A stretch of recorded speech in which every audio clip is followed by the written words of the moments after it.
Good evening. Well, this is my first time speaking at a conference, so I hope you all will say a quick prayer for me. It's a great honor to be here. Although I dreaded coming up here and doing this, it's a great honor because every good thing in my life has come to me because of Our Lady of Medjugorje. So this is a great honor for me to come here and be able to say thank you to her publicly. Just a brief introduction. I'm the father of 4 children, like he said. I'm one of 10 myself. My wife, my 4 children, we're all very devout Catholics today, but it wasn't always that way. My father is a convert. And we grew up in Iowa in the Midwest, and we were kind of Bible Belt Catholics. And the thing that some Bible Belt Catholics have is that they have a strong dislike, Bible Belt Christian. And the thing that some Bible Belt Christians have a dislike for is Catholics, as you might know. And all my relatives, my parents, everyone in Iowa, had a dislike for the Catholic Church. So my father moved to California, and he began a job in a big national corporation. And in this corporation, he had for his boss a man who was over the entire United States, very successful man. And he admired this guy greatly. His name was Bert Bride. Bert Bride was a devout Catholic. He had a 6th grade education, but he loved St. Therese, and he loved his Catholic faith. And my dad, although he didn't like his Catholicism, he admired this man named Bert Bride very much.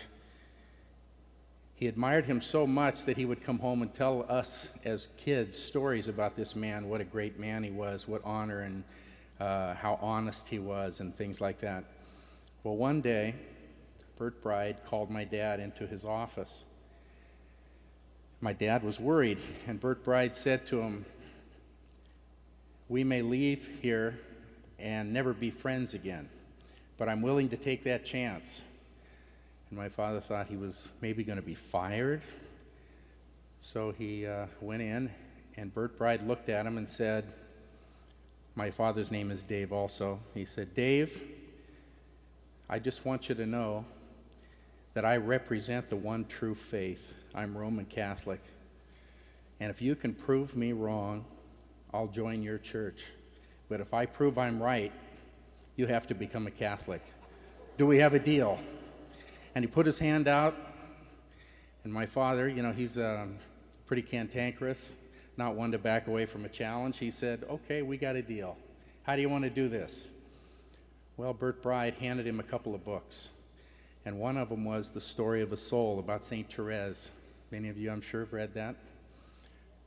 My father began to read that book, and at this time, he had 5 children. I was the oldest of the 5 children.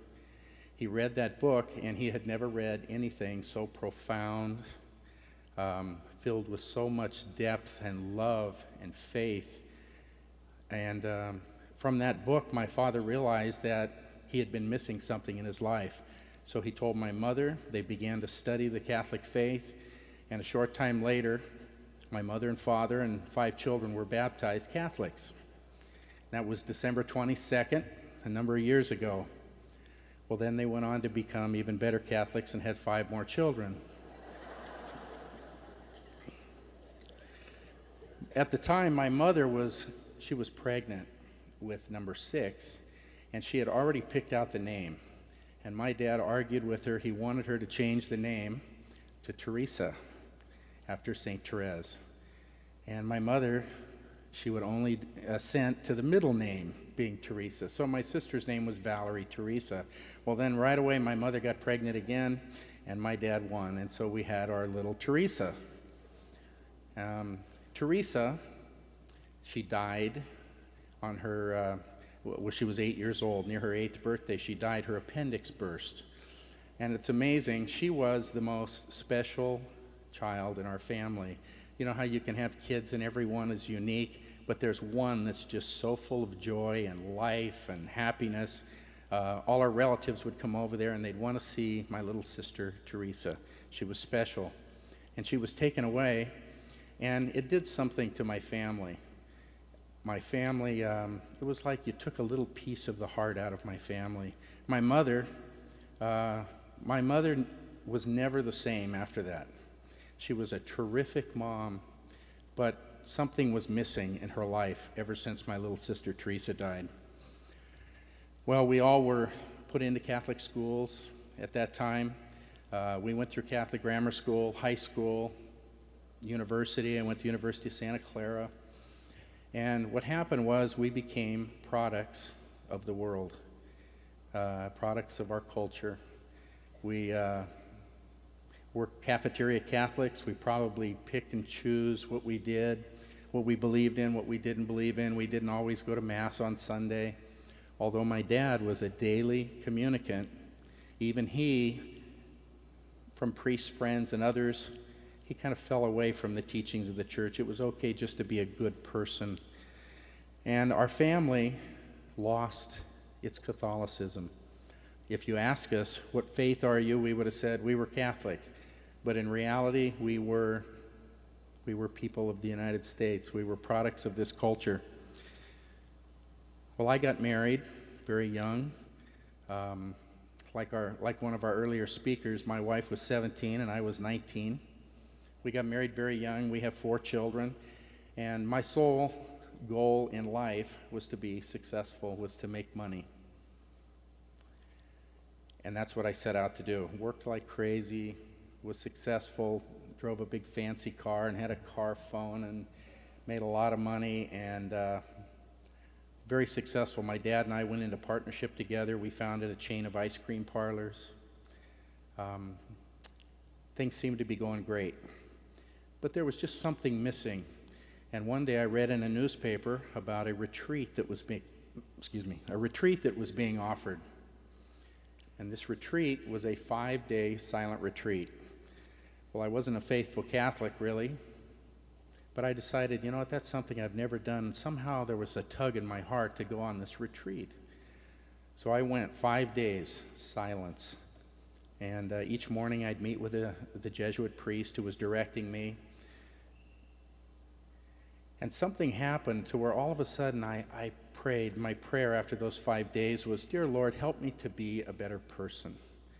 You know, when you're not living the truth, you know, when you're a person of compromise. I was a person I could tell lies and not worry about it. Compromise. I was duplicitous. I just wasn't good. If somebody looked at me from the outside, they would think, boy, look at that successful man. He's got 4 children, a beautiful family. But inside, I wasn't a good person. In fact, I felt kind of dirty. And at this retreat, I prayed, Dear Lord, just help me to be a better person. Well, right after that, we began to have business troubles. And the first thing that happened was our big franchise, our ice cream parlor franchise. We had 30 stores. We had a couple of failures, and we had some major lawsuits. It resulted in us having to file bankruptcy. My father lost his home. I lost my home. We lost our business. It continued from there. We were in the newspapers every day. We had a real public business in Northern California. People knew who we were. And every day it seemed like there was an article about my family in the paper, so we were publicly kind of embarrassed, having no money, taken before courts. People filed lawsuits against us for fraud and things like that. Well, we couldn't get away from it. Even filing bankruptcy, you can't discharge fraud. And so here we were caught up in all these lawsuits, problems. On top of that, at this time, I injured myself. I was an athlete. I loved playing sports. I injured myself and had a serious accident with my leg, and I was in crutches for 3.5 months. So I move out of my home, move my family into an apartment. I have no job, have no income, no source of income, injure my knee, and I think, oh my gosh, what could be worse, you know, these lawsuits. And then my wife comes to me and she says, you know what, I don't think I love you anymore. And I thought, oh my gosh, I could bear pretty much anything. The whole time all these problems kept happening, I would say, at least I have my family.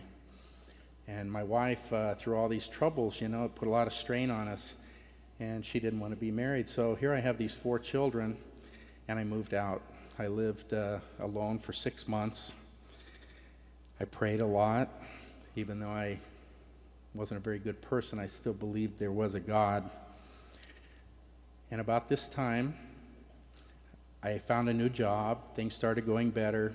I finally kind of came around home again and moved back in, although things were very tentative. And at this time, it's funny how you look back and you see how God's hand, that prayer that I prayed, "Dear Lord, help me be a better person," right after that, everything in my life was taken. Every single thing that I thought was important was taken. So all of a sudden, I run into this man at a swim meet. You know how on Saturday afternoons you have swim meets if you have children, and you go sit and you watch your kids swim? Well, I'm sitting at a swim meet, and I run into this man that I knew very well. He was an attorney, very successful attorney in Sacramento, and I had seen him recently in the bars. He would, I'd go there Friday afternoon on the way home from work with my friends to have a beer and then go home, and I would see this attorney sitting in there, and he'd been sitting in there all day, and he was, flirting with the women, and I heard that he had left his wife and kids, and he was just on a downward spiral, and I felt a lot of compassion for him because I almost felt like I could be in the same place he was, even though I was finally back in my home. And I run into him at a swim meet. Hadn't seen him for maybe a couple months, and he walks up to me, and I didn't recognize him. He had this look on his face like I'd never seen. It was the most peaceful, content, joyful, happy look, carefree. I looked at him and I didn't recognize him, and I said, his name was Dave, and I said, "Dave, is that you?" And he said, "Yes, it's me." I said, "You look wonderful. You look terrific. What's happened?" Because the last time I'd seen him, he's sitting in a bar. And he said, "Oh, I took a pilgrimage. I went to this place called Medjugorje." And I said, "A pilgrimage? What religion are you?" And he said, "Well, I'm Catholic." And I said, here all this time I'd known him. That tells you how important my faith was. I had no idea that this friend was a Catholic. And I said, "You're a Catholic? I'm a Catholic too." And he said, "Well, have you ever heard of Fatima?" I said, "Yes, I have." He said, "Well, it's like that, only it's happening today. It's happening right now. The Blessed Virgin Mary is appearing to these young people in Yugoslavia." And I was very interested. I said, "Wow, that's great," because it always seems like these things happened years ago. The great saints and all the stories we hear about miracles and things, it always seems like it happened in some other time. It never happens now to us. So I was very curious, and I said, "Well, tell me about it." Well, he began to tell me about all the miracles. Boy, these things turn gold, and the sun spins, and you should see. And I took a step backwards, and I said, "Wow, that's really neat, Dave." And running through my mind, I'm thinking, oh, this poor guy's gone from this end of the pendulum to this one. The guy's a religious kook. So I thanked him, and I walked away. And I went home and told my wife, I said, "That poor Dave, he's lost it. The guy's crazy." But all week long, the thought of his face, because he couldn't make that up. That isn't something that he could contrive. And I kept thinking about him, and I kept thinking about these apparitions. And here comes the next Saturday, next swim meet, and I was anxiously looking forward to finding Dave. So I began looking all over, and I saw his son, and I said, "Is your dad here?" He says, "Oh, yeah, he's over there." So I found myself rushing up to him. Isn't that funny? Rushing up to him, and I said, "Dave, you got to tell me more about these apparitions, this thing going on in Medjugorje." And so he handed me a little pamphlet. He said, "I thought I might run into you today." Well, I sat there that whole swim meet, and I just devoured this pamphlet. And all of a sudden I knew I had to go.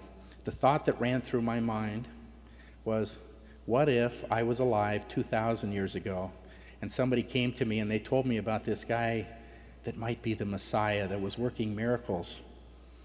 What would I have done? Would I have been a person to seek him out, to seek out the truth? Or would I have just been content and said, oh yeah, maybe he is, and been fine with my life? And the thought that kept coming to me was, I hope that I would be able to say, I would seek you out, Lord. I want to know the truth. And with that thought in mind, I came home and I told my wife, let's take a vacation. Well, we still weren't on the greatest terms. And she says, well, I don't want to go to some communist country. That's crazy. And she says, let's go somewhere fun like Hawaii. And I said, no, I really want to go to this place. I really want to go. And finally she said, fine, just go. So I called some travel agent on the phone, bought a ticket, and I was gone in a week. Got on the airplane, just showed up by myself. And as most of you who've been there, I saw the sign of hands the other day, how many people have been to Medjugorje. As most of you know, if you go there seeking, Our Lady gives you a great gift. Well, on the airplane, because of my Protestant background, all my relatives being Protestant, I had a fear that I was going to offend God, perhaps. And so the whole way on the airplane, I kept saying, Dear Lord, I'm not trying to worship Mary. I just want to know the truth. Please forgive me if I offend you. But I just wanted to know the truth. So I get to Medjugorje. I'm there 3 days. And after 3 days, I was so disappointed. It was beautiful.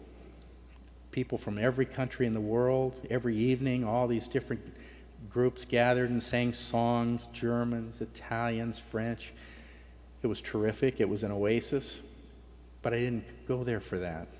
I wanted to know the truth, whatever that was.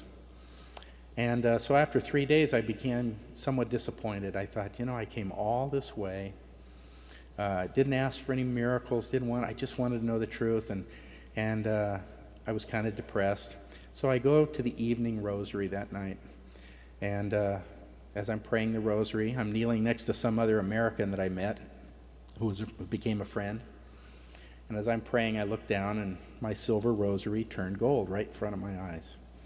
And I thought, oh my gosh. But then I thought, you know what? Maybe they make trick rosaries over here. I was a skeptic. I thought maybe they changed color with the heat of your hand or something. But I kind of pushed it over towards this guy sitting next to me, and I said, what do you see? And he said, I said, what color is this rosary? And he says, well, it's black. The beads are black. And I go, no, the chain. He says, it's gold. Well, even then I didn't believe. I thought, I don't know, what does that mean? So the next day, I ran into a group of Americans who were talking, and I kind of idle up next to them because it's always nice to hear somebody speaking your language. And I heard them saying that they were going to see Maria. And they had a private appointment with her at her home, and she was going to talk to them. And I thought, oh my gosh.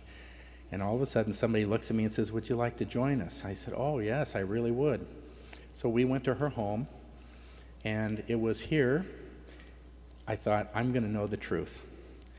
You can see miracles, and you can see all kinds of other things, but really you see the truth in a person. And that's what I found out how Medjugorje spreads too, is people come home and they have this gift that people see something in them that they desire. Well, I'm watching Maria, and I thought, I'm going to be able to tell if she's a fraud. I'm going to be able to tell if she has ulterior motives or if she's in this for herself. I'm going to look at the way she's dressed, the way she speaks. So here we are, and these Americans begin to take pictures of her, and she puts her head down. And the interpreter says, Maria asks that you put your camera down. And I thought, yeah, come on, you silly Americans, what are you doing? And Maria said, you didn't come here to take my picture. You came here to hear Our Lady's words. And I thought, well, that's a good sign.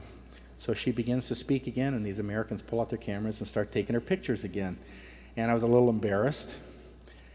she put her head down, looking very sad, and waited, and then she began to speak, and she said some of the most profound things that I had never heard, things that a saint might say. And I watched her, and she genuinely wanted us to hear the message. She wanted to impart this to us.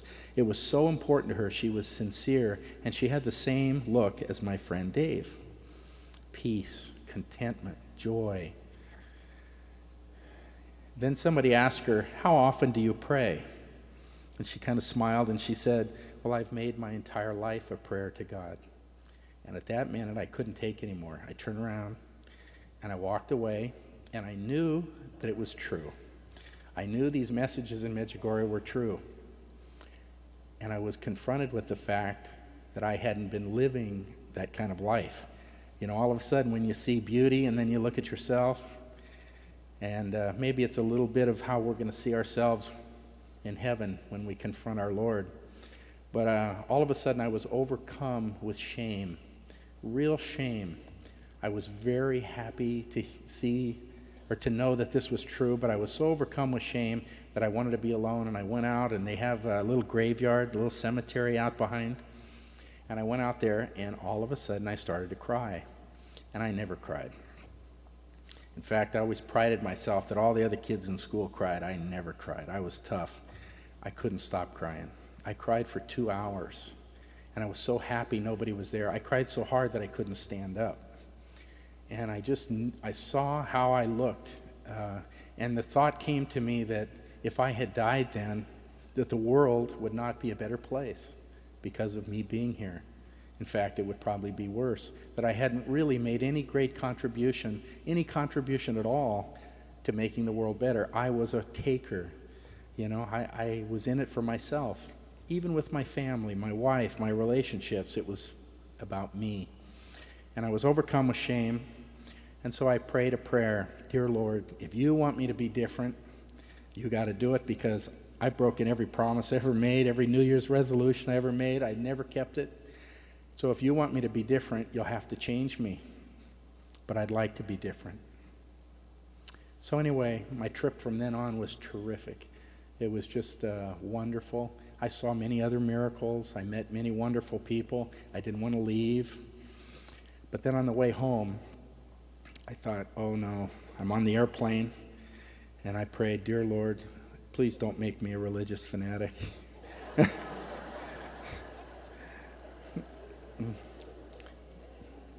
So I get home, and all I could think about was I wanted to pray, and I wanted to read, and I wanted to learn my faith. And can you imagine what this did to my wife? She wasn't in the same place I was. She wasn't in the same place I was before. And all of a sudden, I saw with different eyes. I'd see the movies my children were watching, and I'd say, oh my gosh, why are we watching these things? I never realized before. I watched television, the books, the magazines laying around the home. And so slowly I kind of started trying to remove these influences, these bad influences from my house. And I tried to incorporate the messages of Our Lady, prayer, very slowly, not pushing it, very slowly. I began to go to daily mass, began to attend a rosary group, started a rosary group, and my life for me became wonderful. I'd never had such peace, such joy, knowing that I was doing what was right, knowing that our faith is true. But what happened was, it drove a wedge even further between my wife and I. She became so angry that just seeing a medal around my neck, get that off. Why are you wearing that? That's embarrassing. What are people going to say? I tried to put a crucifix up in our home. In Medjugorje, Our Lady says, put a crucifix up, put the scriptures out. Well, I tried to put a crucifix. My wife says that people are going to think we're strange. You're not putting that in our living room. And I realized how far my family was from where it should be. And it became so bad that I knew that our relationship wasn't going to happen. And then one day my wife came in swearing. If you knew my wife, she's a little 5'2", 100 pounds, I'm 250 or 60. She came in there, had me so scared, yelling, screaming, profanity. She's the most gentle person normally, and I felt like somebody, invasion of the body snatchers. Somebody had taken over my wife's body, and she was so angry, Get rid of this religious stuff. Why are you going to Mass every day? You're pushing this on our children. And my wife was so angry that I remember we have a kind of a big walk-in closet. And I remember standing in the closet, putting my head down, thinking, have I done the wrong thing? I tried to be gentle, but even if you're gentle, they know. Somebody who's close to you knows that you're different. And I thought, have I done the wrong thing? I could easily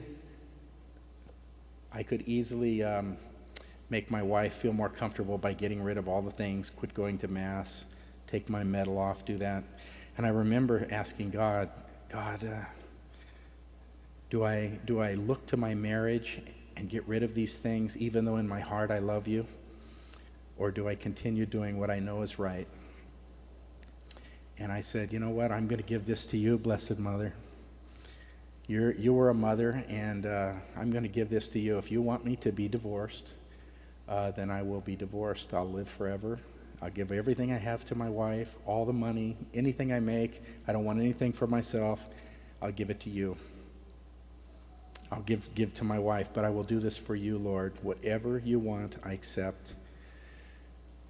Well, a few days later, I had been going to this prayer group, and I had met some young people in the prayer group, although I didn't know them very well.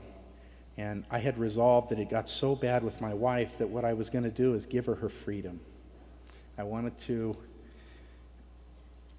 come to her and say, here's the divorce papers.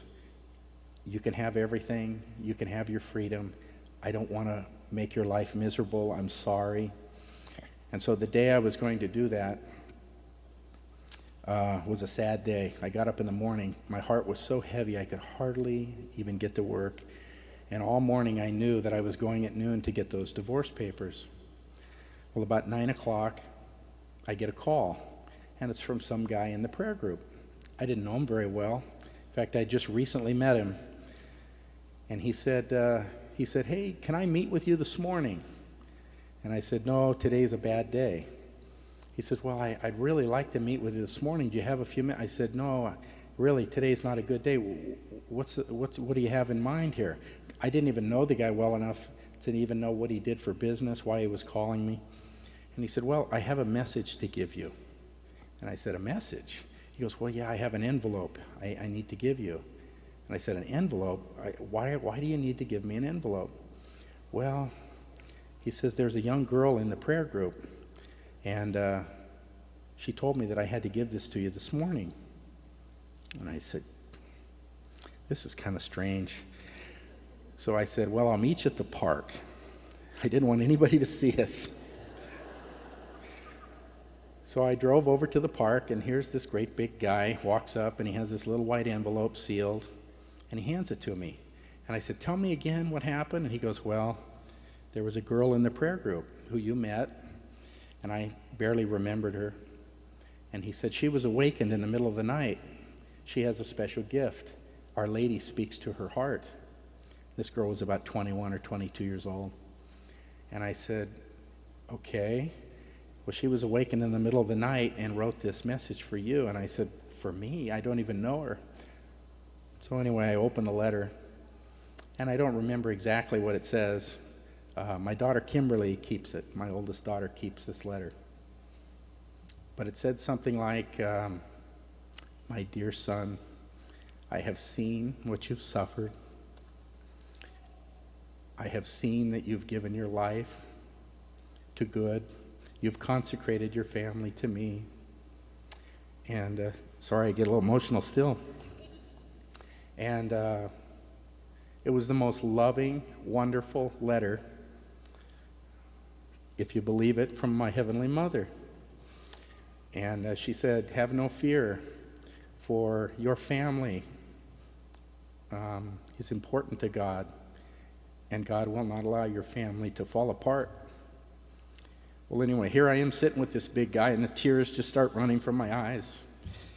And they still do, huh? And I had such hope all of a sudden. So I took that letter, and I went home, and I had hope, and I just believed with all my heart that things were going to be okay. Well, my wife, all of a sudden, these bad things start happening to my wife. She has her brand new Suburban stolen out of the driveway. It was kind of her pride and joy, a status symbol. When all the moms show up at school, she had her big Suburban. It was stolen. And then a short time later, within a day or two, she's working at our ice cream parlor in the evening, closing up, and two masked men come in. They have the employees lie down. They take my wife in the back room, and they grab her hair, and they throw her down. They put a gun in her face, tell her to open the safe. Very traumatic.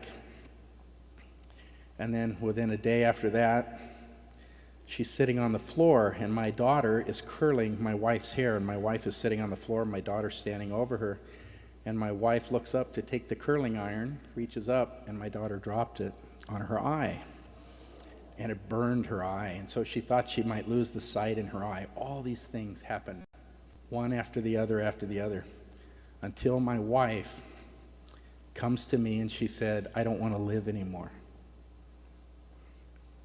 She says, "I have no joy, I have no happiness, I'm in darkness, and you always seem so happy, no matter how badly I treat you." And I said, "Well, I get great strength from going to Mass every day." That's just the only answer that popped out. Well, a few days further was Lent. Oh, I forgot to tell you one thing. I'm praying in church. My wife wanted to die. She said she wanted to run her car into a pole. So I'm praying in church. And I think it was the Feast of Mary, Mother of God, January 1. I'm praying, and after Mass, everybody's left. I'm all by myself. I look around and make sure nobody's around in case I started crying. Because after going to Medjugorje, I cry a little easier. It's kind of funny. I'm all alone, and so I began to pray. "Dear Lord,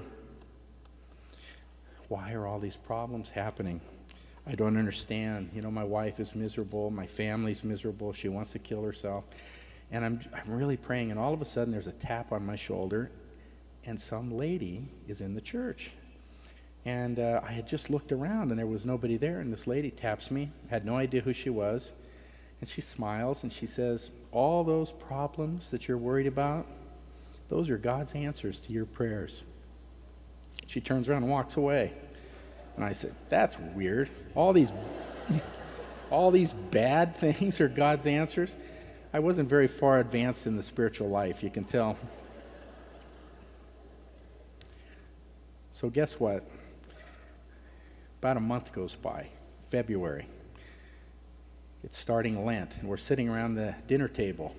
And even though my wife didn't want to hear about faith, I always talked to my children. I gave them things to read. I would go in at night and pray with them. If they were too old and they didn't want to pray, I would pray out loud for them. I'd let them hear my prayer to God. I'd say things like, "Dear Lord, help my daughter become a great saint, and help her to be strong, and help her to be holy." And I would let my daughter hear this. I'd make the sign of the cross on her forehead. So even if they were a little too old, my daughter was about 14, I still prayed for them out loud. I wanted to incorporate prayer in their life. And so my kids, they took to it. And even though my wife didn't, and so we're sitting around the dinner table, and I say to my children, "What are you guys going to give up for Lent? What kind of sacrifice are we going to make?" And I knew that would just set my wife off, but I just took the chance. And one said, "I'm going to give up chocolate," and another said something else. Each one said something, and so I said, "Well, I'm going to do this." And I didn't say anything to my wife. And my wife goes, "Well, aren't you going to ask me what I'm going to do?" And I took a deep breath, and I said, "What are you going to do?" She says, "I'm going to go to daily Mass."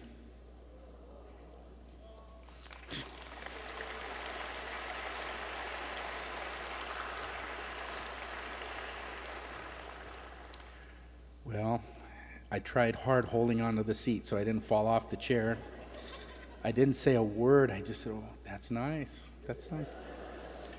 Well, anyway, my wife, she's tough. She's tough. And she went every single day in Lent.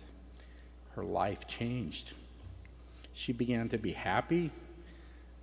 Our relationship improved. She was just something in her began to change. And so here come right before Easter, and I tell all my children, I said, hey, there's a penance service where there's going to be 10 priests up at the church, and they're all going to hear confessions to prepare us for Easter. Would you guys like to go with me? And my kids said, oh, Dad, we went in school this week. My wife goes, I think I'd like to go. Well, my wife hadn't been to confession I don't think she'd been to confession since her first confession, probably. And I said, okay. And so that evening we drove over there and I prayed the whole way. God, give her the strength to do this. Well, she went to confession. She went in, her face was white. She was taking deep breaths. She went in and she encountered a most wonderful priest. He was so gentle and kind. She came out sobbing. So we're driving home, and I said, you've been given a great gift, and make sure you protect that, because the devil will try to take away this peace that you have now. And she looks at me, why do you have to ruin everything?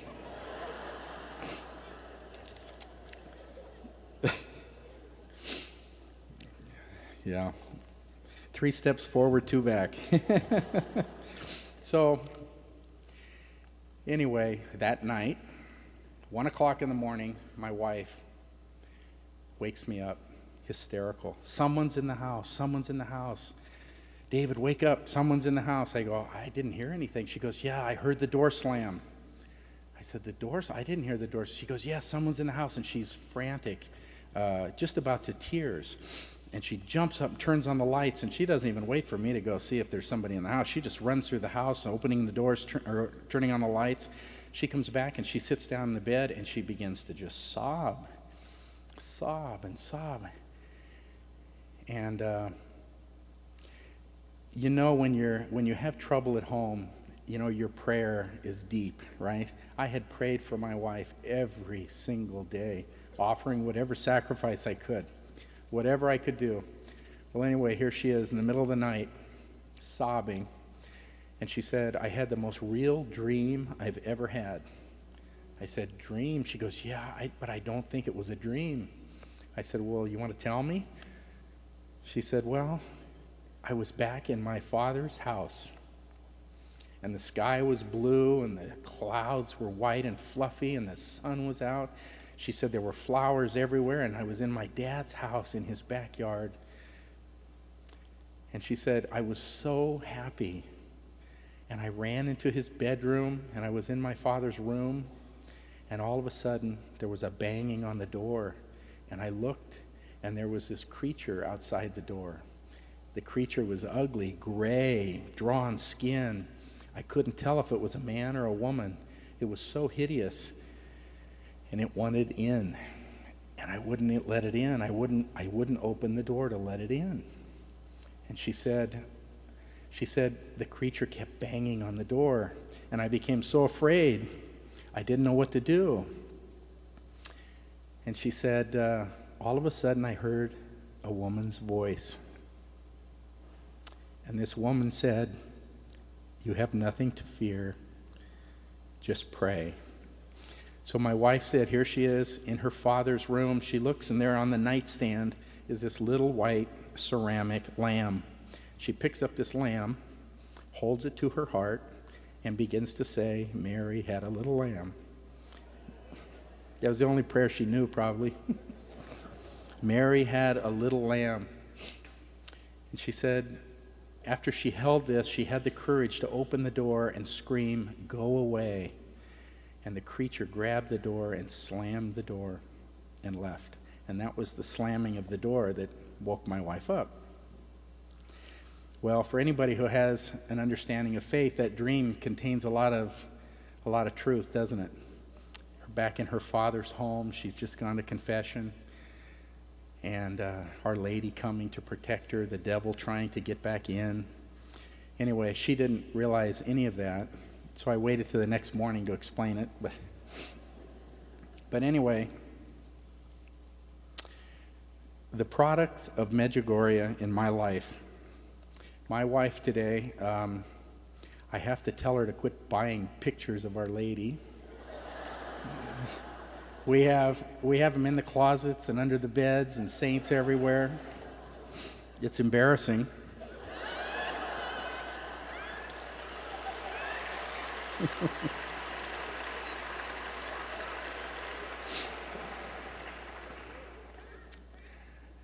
I know, it's wonderful. But my wife has whizzed by me in the spiritual life. She's the most saintly, holy person you'd ever see. Great mother. We have rosaries in our home. We have neighbors and friends come to the house. We have 40 or 50 people show up in our home. We do Bible studies and things like that. The fruits of Medjugorje have spread to my 10 brothers and sisters. They're all back in the faith.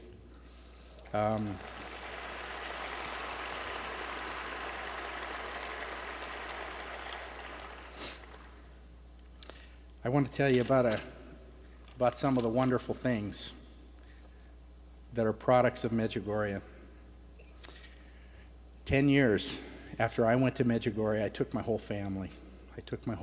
There, and they were touched.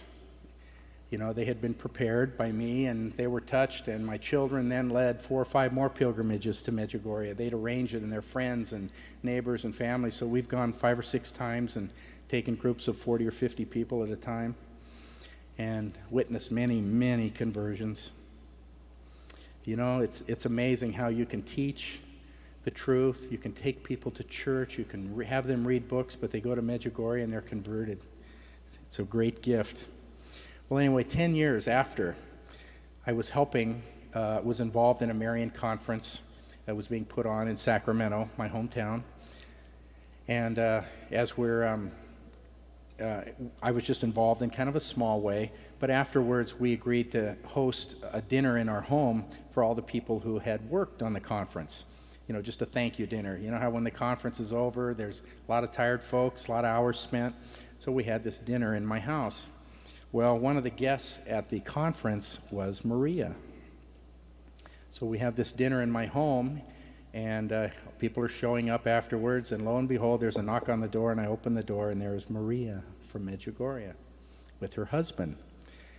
And she came in, and we talked, we became friends, and then all of a sudden she said, "Do you have a crucifix or a statue of Our Lady?" And I said, "Well, sure." She goes, "Where can I have my apparition?"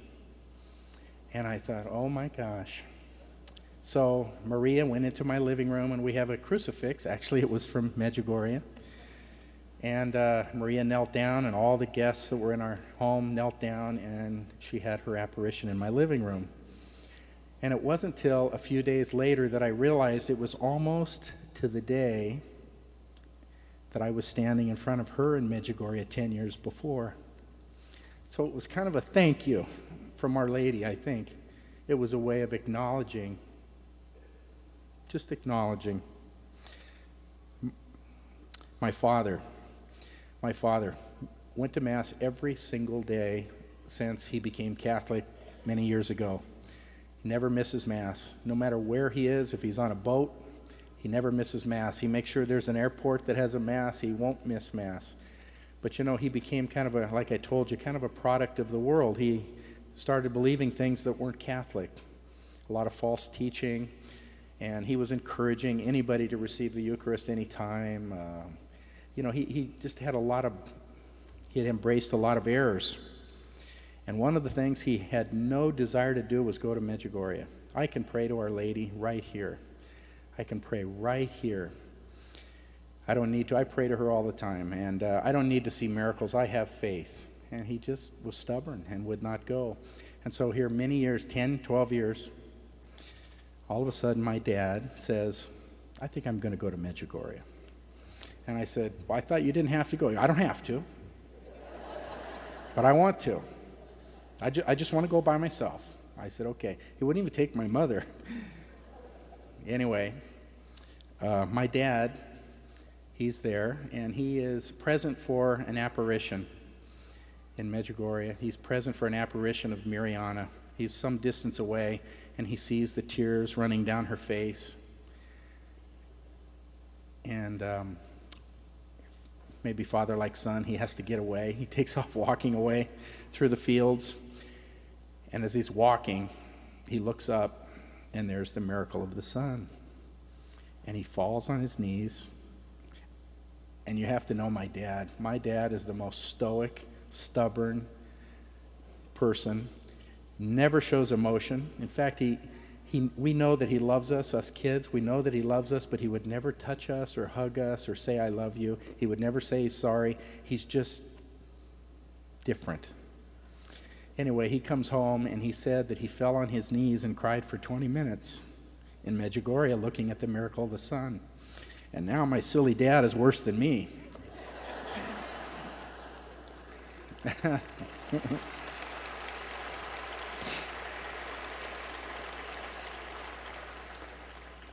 I've got a couple other stories I'd like to tell you. My sister and brother-in-law. My brother-in-law had a vasectomy. They had their 3 kids, and they had their number just right. They had 2 dogs, a cat, 3 kids, and a house and a car, and all the things they needed. My brother-in-law, Joe, I get him to go to Medjugorje with us on one of these trips. He's a cop, tough guy, lifts weights, big, tough policeman. He goes to confession in Medjugorje. And he goes in, and you know how tough some of those priests are over there in Medjugorje. They tell it like it is. Well, he confesses. He says, I have confessed this before, but it still bothers my conscience. I had a vasectomy. And the priest says, well, maybe God's telling you should do something about it. Oh, Father, he said, I don't have the money. I'm a policeman, and I got 3 kids, and I don't have the money. It's too expensive. And the priest says, well, let me tell you something. Do you know that every time you and your wife have relations, the devil sits at the head of your bed and mocks God? Pretty tough, huh? It was what my brother-in-law needed to hear, though. He said, Father, I'm going to do something about it. And the priest said, then I will help you. I'll dictate a tape for you to take home to your wife. So anyway, my sister and my brother-in-law have 2 more kids. They have 5 now. And they have a little statue out in their backyard. My brother-in-law built a shrine to Our Lady in the backyard. And they have their little kids go out and put a flower in the shrine of Our Lady to say thank you, because they wouldn't be there without her.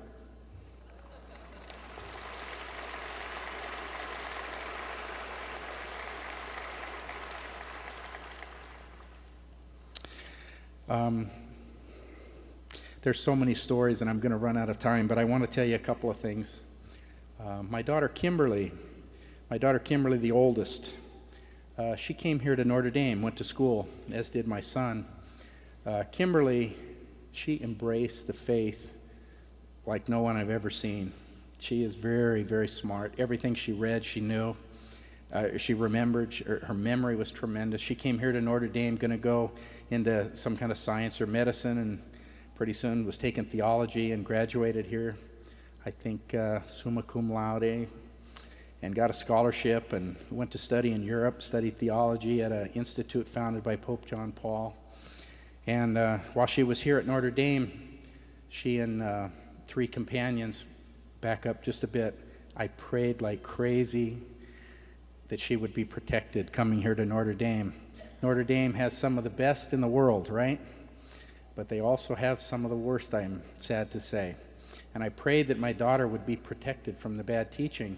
Her first day here, she's kneeling in front of the Blessed Sacrament, and somebody comes up and puts a note on her book bag that said, would you like to join a prayer group we're starting called Children of Mary? So anyway, my daughter and 5 other friends got this little prayer group started. And when she graduated, it was 300 kids daily saying the rosary, going to Mass. They had,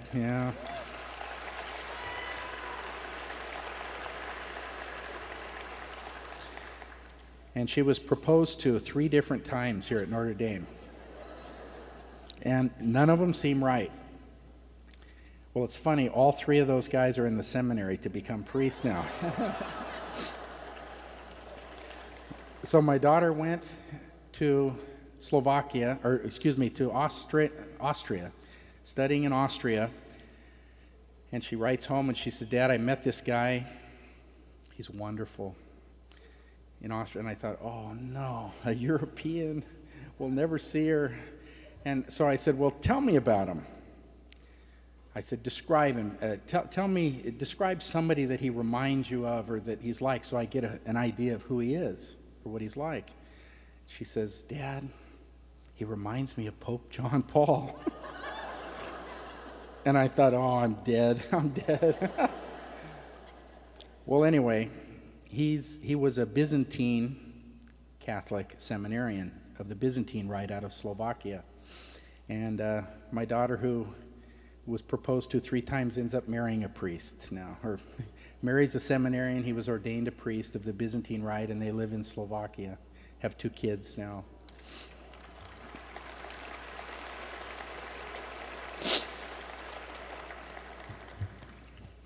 And then I'd like to just tell you quickly about my son, Jeremy.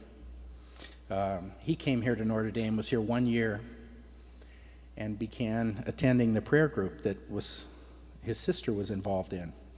And Jeremy, if you know him, he was a rugby player and a football player, and he drank so much beer that I had to every kind of punishment you could think of I did, and I thought, this kid is never going to get it. Very good student, but just always in trouble, always. Comes here to Notre Dame, becomes active in the prayer group, begins praying the rosary, and he attends a retreat, and some sister, the Dominican Sisters of Mary, Mother of the Eucharist, is giving a retreat here, and she challenges these children, she says, or young people, she says, some of you know that God is calling you and you are not answering. Anyway, my son walked out of there, got on the phone, called me and said, Dad, don't renew my tuition next year. I know that I'm supposed to be a priest.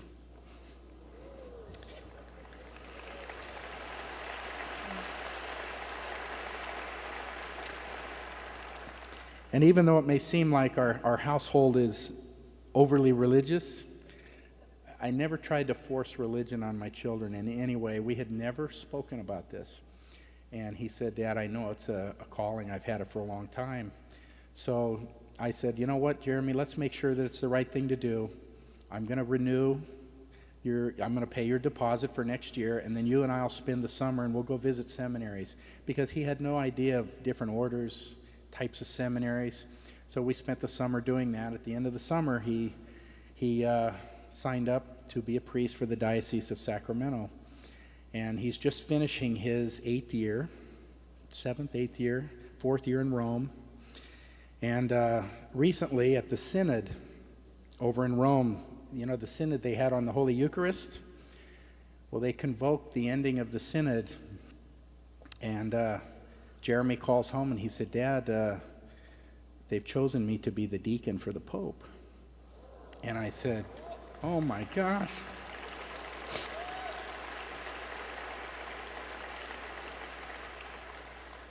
So he wrote a long letter home describing the event. We saw it, of course, on EWTN and have since gotten pictures. But he said he was vesting.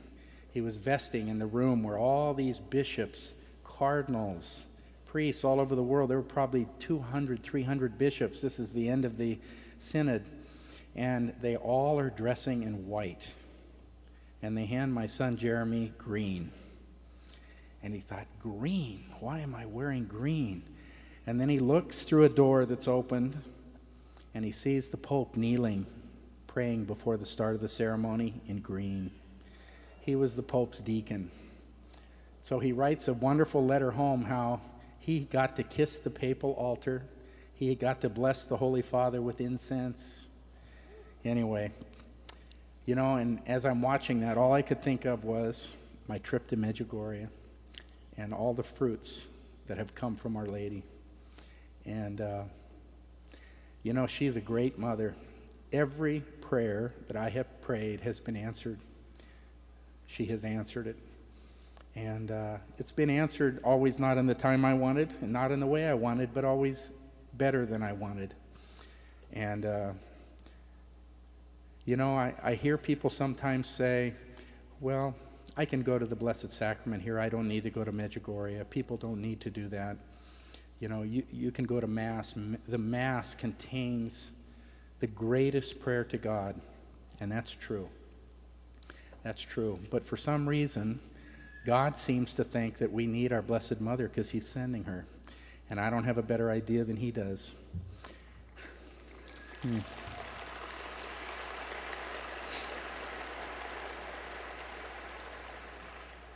And I think about, it is true, where did I learn that the Mass is great? Where did I learn about adoration? Where did I learn how to pray?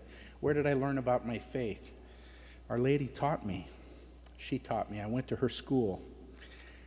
And so people, I think sometimes, me included, you get away from Medjugorje a little bit and you say, well, I don't want to talk about apparitions. They're not approved by the church.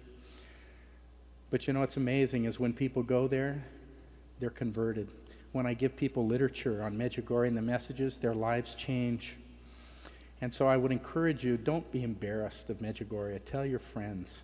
God is sending her. This is the greatest grace given on the earth right now for conversion, for faith. A couple of things. Yesterday's message. Pope Benedict is in Poland. Yesterday, May 26th, his message, right? He says, he's at the Shrine of Mary, Jasna Góra in Poland. And he says, remain in Mary's school. And that's what Medjugorje is, I think. It's Our Lady's school. Can I share one more thing with you?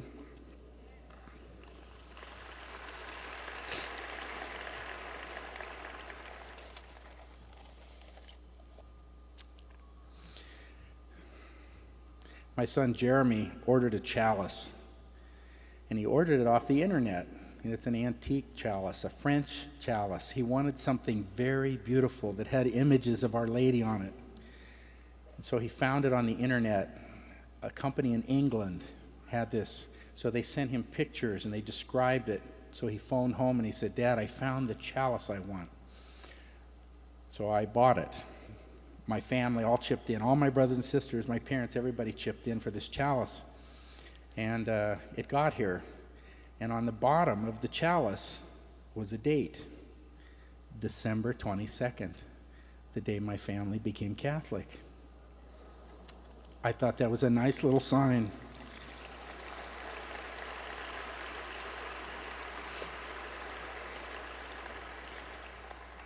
One more little thing. Sometimes these little things, they may not be important to everybody. They're important to you. I hope that my sharing these things, you understand. My sister Teresa, remember I told you that she died? Well, my son Jeremy was given a picture by my dad the day he entered the seminary. He got on the plane to go. My father gave him a picture of my little sister Teresa, and he gave him a picture of Saint Therese, and he told Jeremy, you make sure you have these two people praying for you. Invoke their prayers, right? Well, I didn't know this, but my son Jeremy, every single day, he told me this since, says the rosary, and at the end, he invokes the prayers of my little sister that our family would remain Catholic, be strong Catholics. Well, anyway, his ordination date was changed by the bishop at the last minute, and he was really disappointed. So many people were going to be able to come, and now they can't come to the ordination. It's this June 18th. So he thought, well, there's a reason. Well, then his first Mass is scheduled the following day, June 19th. And remember how I told you that my sister, when she died, something was taken from our family? We just felt like something was missing. Well, his first Mass is June 19th, the day she died, 30 years ago. So,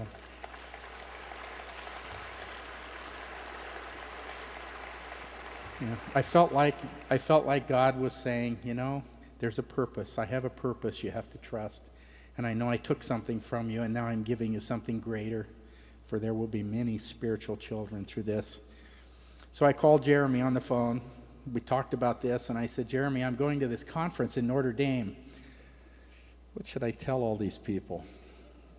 And he said, Dad, the only thing I can say from my perspective is tell them that my priesthood is a product of Medjugorje and Our Lady. Tell them that. So God bless all of you. Thank you.